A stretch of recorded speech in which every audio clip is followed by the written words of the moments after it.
Welcome to ETV prime. Final గా ధర్మం గెలిచింది.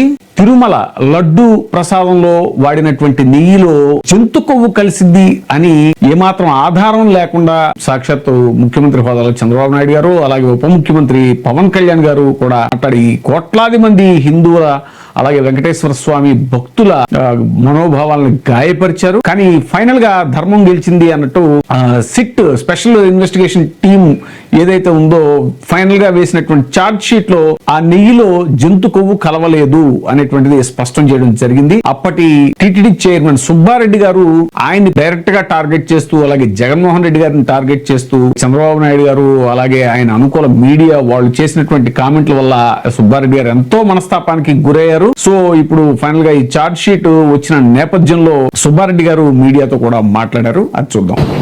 నెయ్యికి బదులు యానిమల్ ఫ్యాట్ వాడారు, జంతు కొవ్వు వాడారని ముఖ్యమంత్రి చంద్రబాబు నాయుడు గారు కామెంట్ చేసిన దానిపైన దేశవ్యాప్తంగానే కాదు ప్రపంచవ్యాప్తంగా ఉండే భక్తుల మనోభావాలు దెబ్బతినే పరిస్థితి వచ్చింది.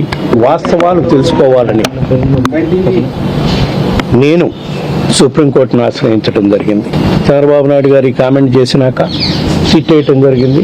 మాకు వాళ్ళు చేసే స్టేట్ గవర్నమెంట్ చేసే సిట్పై విచారణపై మాకు నమ్మకం లేదు కాబట్టి సుప్రీంకోర్టుని ఇండిపెండెంట్ ఏజెన్సీ ద్వారా ఎంక్వైరీ చేయాలని సుప్రీంకోర్టుని నేను వెళ్ళాను. నాతో పాటు డాక్టర్ సుబ్రహ్మణ్యం స్వామి గారు, ఇంకొక సోషల్ యాక్టివిస్టులు, ఇంకొక ఇద్దరు ముగ్గురు హిందూ మతానికి సంబంధించిన వాళ్ళు కూడా వెళ్ళడం జరిగింది.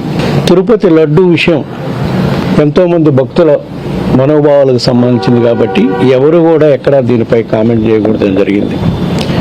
సరే, ఇప్పుడు ఫైనల్గా నిన్న ఛార్జ్ షీట్ సబ్మిట్ చేసిన దానిపైన చూస్తే నెయ్యి కల్తీ జరిగింది, దాంట్లో జంతు కొవ్వు అయితే లేదు అని చెప్పి చాలా స్పష్టంగా చెప్పడం జరిగింది. దీనికి ప్రస్తుత ప్రభుత్వం ఏం సమాధానం చెప్తారు? ఎందుకంటే ఎంతోమంది భక్తుల మనోభావాలకు సంబంధించిన అంశం ఇది. స్వామివారే తప్పకుండా ఎవరైతే ఈ విధంగా హిందువుల మనోభావాలు దెబ్బతీసే విధంగా కామెంట్ చేశారో స్వామివారే చూసుకుంటారు. అయితే చంద్రబాబు నాయుడు గారు మాత్రం ఈ ప్రచారం ఆగదు, ఈ ప్రచారాన్ని ఆపొద్దు, నెయ్యిలో కల్తీ జరిగింది అనేటువంటి విషయాన్ని ఓదరగొట్టండి అని ఆయన చెప్పడం అనేటువంటిది మనకి ఒక మేక కుక్క కథని గుర్తుకు తెస్తుంది. ఒక కథ ఉంటుంది మనకి. ఒక అమాయకుడు పాపం ఒక మేకను తీసుకెళ్తున్నాడు. ఒక నలుగురు దొంగలు అతని దగ్గర ఆ మేకను కొట్టేయాలని చెప్పేసి ఒక ప్లాన్ వేశారు. ఏంటనంటే నలుగురు సెపరేట్ అయిపోయి ఒక్కొక్క చోట ఒకళ్ళు కాపు కాశారనమాట. ఒకడు ఫస్ట్ ఒక చోట కాపు కాసి వస్తున్న అతనితోటి, అరే అదేంట్రా కుక్కని భుజాన్ని పెట్టుకుని వెళ్తున్నావు ఏంటి అని అనగానే అతనికి కుక్క కాదు ఇది మేక అన్నాడు అని ముందుకెళ్ళిపోయాడు. ఇంకో ప్లేస్లో ఇంకో దొంగ వచ్చాడు. అదేంటా కుక్కని భుజం మీద ఎత్తుకుని వెళ్తున్నాం ఏంటి అని అతను కూడా అన్నాడు.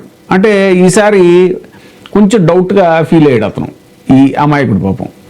అయినా సరే పట్టించుకోకుండా ఇంకొంచెం ముందుకెళ్ళేసరికి ఇంకొక దొంగ వచ్చాడు అనమాట. వచ్చి ఏంటా బాబు కుక్కని మోసుకెళ్తున్నావు ఏంటి నువ్వు అని చెప్పేసి అంటే ఈసారి ఇంకా డౌట్ ఎక్కువైంది అతనికి. పాపం బాగా డౌట్ తోటే నడుస్తుంటే ఇంకొంచెం ముందుకెళ్ళగానే ఆఖరి దొంగ వచ్చి అయ్యయ్యో కుక్కను తీసుకెళ్తున్నాం ఏంటి, కుక్కను భుజం మీద పట్టుకుని తీసుకుని వెళ్తున్నాం ఏంటి అని అనగానే ఇంకా అతనికి డౌట్ వచ్చేసి టక్కన ఆ మేకను అక్కడ కింద పడేసి వెళ్ళిపోయాడు అనమాట. ఇది కథ. మొత్తం మీద ఆ దొంగలు ఆ మేకని తీసేసుకున్నారు. ఈ ఎందుకు చెప్పాల్సి వస్తుందంటే చంద్రబాబు నాయుడు గారి వ్యూహాలు కూడా ఇలాగే ఉంటాయి. ఏదన్నా ఒక దాన్ని చెప్పాలి అంటే దాన్ని ఇది గుర్రం కాదు గాడిద, లేకపోతే మేక కాదు కుక్క అని ఇప్పుడు కథలో ఎలా చెప్పుకోవాల్సి వచ్చిందో అలాగే దాన్ని ఆయనకున్న మీడియాని ఉపయోగించి, లేదంటే ఆయనకున్నటువంటి పొలిటికల్ స్ట్రెంగ్త్ను ఉపయోగించి ఆయన చేసేటువంటి ప్రయోగాలు అనమాట ఇవన్నీ కూడా. అంటే కుక్కని కొట్టాలి అని అంటే దాన్ని పిచ్చి కుక్క అని ఎలా ముద్రయ్యాలో అలాగా చేసేటువంటి ఒక గోబెల్స్ ప్రచారం అంటారు దీన్ని రాజకీయ పరిభాషలో. అలాంటి గోబెల్స్ ప్రచారానికి చంద్రబాబు నాయుడు గారు పెట్టింది పేరు. ఇప్పుడు తాజాగా తిరుమల లడ్డు వివాదం ఏదైతే అప్పుడు జరిగిందో దాని మీద ఫైనల్ రిపోర్ట్ సబ్మిట్ చేసింది స్పెషల్ ఇన్వెస్టిగేషన్ టీము సిట్. అది స్టేట్ సిట్ కాదు, సుప్రీంకోర్టు ఆధ్వర్యంలో వేసినటువంటి సిబిఐ అధికారి ఆధ్వర్యంలో వేసినటువంటి సిట్ అనమాట. వాళ్ళు రకరకాల విచారణ చేసిన తర్వాత మధ్యలో కొన్ని సబ్మిట్ చేసేటప్పుడే ఇదిగో ఇంకేముంది, అది అసలు నెయ్యే కాదంట, అని చెప్పేసి ఇలా రకరకాల వ్యాఖ్యానాలు కూడా మధ్యలో తెలుగుదేశం మీడియా మధ్యలో చెప్తూనే వచ్చింది. కానీ ఇప్పుడు ఫైనల్ ఛార్జ్ షీట్ లో వాళ్ళు చెప్పింది ఏంటంటే అసలు దీంట్లో జంతు కొవ్వే కలవలేదు అనేటువంటిది నిర్ధారించేశారు. ఇది ప్రతిపక్షానికి మంచి అస్త్రమైంది. దాంతో ఇప్పుడు ప్రతిపక్షమే కాదు, అటు కమ్యూనిస్ట్ పార్టీలు అందరూ కూడా ఏంటిది ఇది ఎంత దారుణమైన విషయం, అసలు మతాన్ని రాజకీయానికి ఉపయోగించుకోవడమే తప్పు అయితే అసలు ఏ ఆధారాలు లేకుండా జంతు కొవ్వు కలిసింది నెయ్యిలో, తిరుమల లడ్డూలో వాడి నెయ్యిలో అని సాక్షాత్తు ముఖ్యమంత్రి హోదాలో చంద్రబాబు నాయుడు గారు చెప్పడమే కాదు, అప్పట్లో సుప్రీంకోర్టు ఈ సిట్ వేసే ముందు చాలా మొట్టికాయలు కూడా వేసింది చంద్రబాబు నాయుడు గారికి, అలాగే పవన్ కళ్యాణ్ గారికి కూడా. ఏ ఆధారాలు లేకుండా మాట్లాడద్దు, ఇక నుంచి ఈ విషయంలో మాట్లాడడానికి వీలు లేదు అన్న తర్వాత వీళ్ళు స్ట్రైట్ గా మాట్లాడటం అయిపోయారు. కానీ తర్వాత చాలాసార్లు సన్నాయి నొక్కులు నొక్కారు, ఇదిగో కల్తీ నెయ్యి, అదిగో కల్తీ నెయ్యి అని. ఇప్పుడు ఫైనల్ గా దాంట్లో జంతు కొవ్వు లేదు అని తెలిసిన తర్వాత ఇప్పుడు ప్రతిపక్షాలే కాదు, ప్రజా సంఘాలే కాదు, అటు ఒక్క బీజేపీ తప్ప, ఎందుకంటే బీజేపీ దీంట్లో అసలు వాళ్ళు ఫస్ట్ నుంచి జంతు కొవ్వు అని అనను లేదు, అలాగని ఇప్పుడు దాన్ని ఖండించట్లేదు. కాబట్టి వాళ్ళు సైలెంట్ అయిపోయారు, తటస్థంగా ఉండిపోయారు. ఏదైతే మేము హిందుత్వ పార్టీ అని చెప్పేసి సనాతన ధర్మ పరిరక్షణ పార్టీ అని చెప్పుకునే పార్టీ మాత్రం సైలెంట్గా ఉండిపోయింది ఈ ఇష్యూలో. కానీ సనాతన ధర్మ పరిరక్షకుడిని అని చెప్పుకునేటువంటి పవన్ కళ్యాణ్ గారు, అలాగే ఇంకా ముఖ్యమంత్రి చంద్రబాబు నాయుడు గారు బీజేపీని ప్రసన్నం చేసుకోవడానికి చేశారా ఏంటో మరి.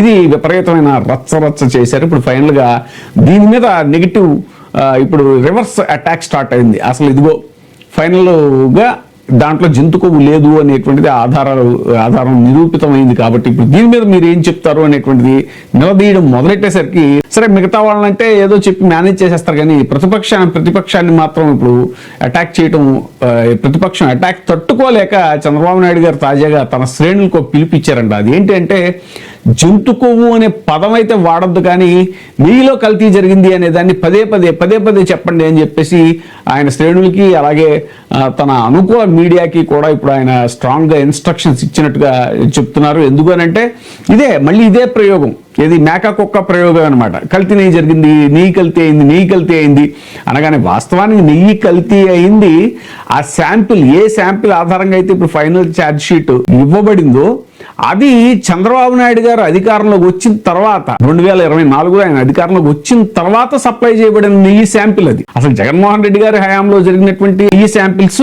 అనేవి వీళ్ళ దగ్గర లేవు అసలు. సో ఈ నెయ్యి శాంపిల్ ఆధారంగా అప్పుడు కూడా అలాగే జరిగి ఉంటుంది. ఎందుకంటే ఆ బోలేబాబా డైరీయో ఏదైతే ఉందో ఇప్పుడు నెయ్యి సప్లై చేసినటువంటి కంపెనీ, వాళ్ళకి అసలు ఆవులే లేవు అని అంటారు. కాబట్టి ఆవు నెయ్యి ఎక్కడి నుంచి వచ్చింది వాళ్ళకి అనేటువంటిది ఎప్పుడో ఒక లాజిక్ అనమాట. వాస్తవానికి ఇప్పుడు ఆవు నెయ్యి ఎవరో సప్లై చేయలేరు ఇండిపెండెంట్ గా. ఎవరి దగ్గర ఆవులు ఉంటాయి, అన్ని లక్షల టన్నుల ఆవు నెయ్యి సప్లై చేయటం అనేటువంటిది ఇంపాసిబుల్. కాకపోతే దాంట్లో ఈ వనస్పతి ఆయిల్స్, అవి ఈ వెజిటబుల్ ఫ్యాట్ ఏదైతే ఉందో అది కలిసింది, అడల్ట్రేషన్ అయింది అనేటువంటిది కొంత వాస్తవం ఉండొచ్చు. అయితే జగన్మోహన్ రెడ్డి గారి హయాంలో అలా వచ్చినటువంటి ట్యాంకర్లను కూడా టీటీడీ బోర్డు ఎవరైతే ఉన్నారో దాని విజిలెన్స్ ఏదైతే ఉంటుందో వాళ్ళు తిప్పి పంపించేశారు ఆ ట్యాంకర్స్ ని. దానికి ఒక ఇది ఉంటుంది, మెజర్మెంట్ ఉంటుంది, దాని టెస్టింగ్ ఉంటుంది. ఆ టెస్టింగ్ అనేటువంటిది కూడా అధునాతమైనటువంటి పరికరాలని అప్పుడు టీటీడీలో తిరుమల తిరుపతి దేవస్థానంలో ఏర్పాటు చేసింది కూడా జగన్మోహన్ రెడ్డి గారి గవర్నమెంట్ టైంలోనే, అప్పుడు సుబ్బారెడ్డి గారి హయాంలోనే అది ఏర్పాటు చేయడం జరిగింది. ఆ ల్యాబ్ లో టెస్ట్ చేసినటువంటి శాంపిల్ ఏది వీళ్ళు వచ్చిన తర్వాత ఆ శాంపిల్ ని బట్టే వీళ్ళు ఇంత రచ్చ రాద్ధాంతం చేశారు. సో ఇప్పుడు ఫైనల్ గా ఇవన్నీ తేలేసరికి మళ్ళీ రివర్స్ అటాక్ అనమాట. నెయ్యి కల్తీ జరిగింది కదా అనేది. వాస్తవానికి నెయ్యి ఇప్పుడు ఈ వెజిటబుల్ ఫ్యాట్ అడల్ట్రేషన్ అనేటువంటిది కూడా వీళ్ల హయాంలో జరిగినటువంటి నెయ్యి శాంపిల్ నుంచి తెలిసినటువంటి ఆధారమే. అయితే ఫైనల్గా జంతు కొవ్వు కలవలేదు అనేటువంటి విషయాన్ని మాత్రం ఇప్పుడు దాచేసి దాన్ని డైల్యూట్ చేసేసి ఇంకా కూడా అప్పటి వైసీపీ మీద దాడి చేసే ప్రయత్నానికి చంద్రబాబు నాయుడు గారు మళ్ళీ తెరలేపారు. ఈ విషయాన్ని ప్రజల ముందు ఉంచేటువంటి దిశగా వైసీపీ అడుగులు వేస్తుంది. ఖచ్చితంగా దీనికి అన్ని వర్గాల యొక్క మద్దతు కూడా ఉంటుంది. ఇప్పటికే కమ్యూనిస్టులు ఆల్రెడీ చాలా మంది కమ్యూనిస్ట్ పార్టీ నుంచి మాట్లాడుతున్నారు. ఇది చాలా దారుణం, ఇది ఏ ఆధారాలు లేకుండా జంతు కొవ్వు కలిసింది అని చెప్పడం అనేటువంటిది ఎంతో కొన్ని లక్షల మంది కోట్ల మంది హిందువుల మనోభావాలను దెబ్బతీయటం అనేటువంటిది ఇప్పుడు కనీసం అయ్యో మేము ఆ రోజున పొరపాటుగా మాట్లాడాము అని చంద్రబాబు నాయుడు, పవన్ కళ్యాణ్ చెప్పకపోవడం అనేటువంటిది మాత్రం చాలా అన్యాయమైనటువంటి దుర్మార్గమైనటువంటి విషయం అనేటువంటిది ఇప్పుడు సర్వత్రా జరుగుతున్న చర్చ.